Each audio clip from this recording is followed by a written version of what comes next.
কবির নামসহ বীরপুরুষ কবিতার আমরা কোথায় যাচ্ছি থেকে স্মরণ করছো মনে পর্যন্ত ৮ লাইন মুখস্থ বলো। বীরপুরুষ লিখেছেন রবীন্দ্রনাথ ঠাকুর। আমরা কোথায় যাচ্ছি কে তা জানে, অন্ধকারে দেখা যায় না ভালো, তুমি যেন বললে আমায় ডেকে, দিঘির ধারে ওই যে কিসের আলো, এমন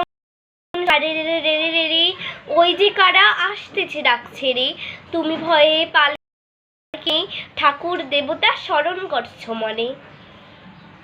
আচ্ছা, ২ নম্বর প্রশ্ন, নিচের শব্দগুলোর অর্থ লিখো। সংমিশ্রণ, মিশানো, বঙ্গলিপি, বাংলা লিপি, জোড়া দিঘি, পাশাপাশি দুই দিঘি, ঐতিহাসিক, ইতিহাস সংক্রান্ত, অস্তগামী, পশ্চিম দিকে ঢলে পড়েছে এমন, শোধাবেন, জিজ্ঞাসা করবেন, লোকালয়, মানুষজনের বসবাস আছে, পরিবেশ, চারপাশের অবস্থা, আলিঙ্গন করা, কোলাকুলি করা, বাইতুল মাল। সরকারি কোষাগার। নিচের শব্দগুলো দিয়ে বাক্য গঠন করবে। নিখুঁত, নিখুঁত দিয়ে বাক্য তৈরি করো। দারুণ কারুকাজ, নিখুঁত, কারুকাজগুলো নিখুঁতভাবে তৈরি করা। অবজ্ঞা, কাউকে অবজ্ঞা করে কথা বলতে নেই। জপথ, জগৎ, জগৎ, পৃথিবীতে পাখির জগৎ আছে। কোমল, লোকটি কোমল হৃদয়ের মানুষ। চমৎকার, টুনটুনি পাখি চমৎকার বাসা বানায়। বাক্য তুলে শূন্য স্থান পূরণ করো। ক নম্বর, এত ঢেস চোখ মেলে তাকানো যায় না। এত ঠাঠা আলো চোখ মেলে তাকানো যায় না। হেরলে মায়ের মুখ, দূরে যায় সব দূর। বাংলা লিপির পুরনো নাম বঙ্গলিপি। একদিন তিনি এক ঢেস সঙ্গী নিয়ে ঢেস যাচ্ছিলেন। একদিন তিনি এক কৃতিদাস সঙ্গী নিয়ে জেরুজালেম যাচ্ছিলেন। পাখিরা ঢেস বন্ধু, এরা অনেক ঢেস। পাখিরা মানুষের বন্ধু, এরা অনেক উপকারী। নানা ফুলের মধু ও ঢেস পাখিদের খাবার প্রিয়।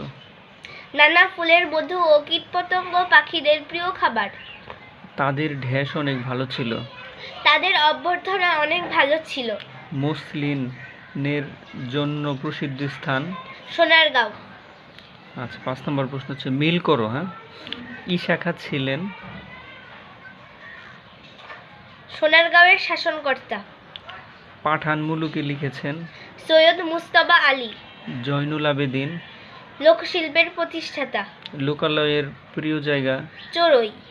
খলিফা উমর রাদিয়াল্লাহু আনহুর বিচার ব্যবস্থা কেমন ছিল? নিরপেক্ষ ও নিখুঁত। ৬ নম্বর প্রশ্নে বিপরীত শব্দ লিখো। বিদেশ, স্বদেশ, প্রাচীন, আধুনিক, গরম, ঠান্ডা, ঘুম, জাগ্রত, আরম্ভ, শেষ।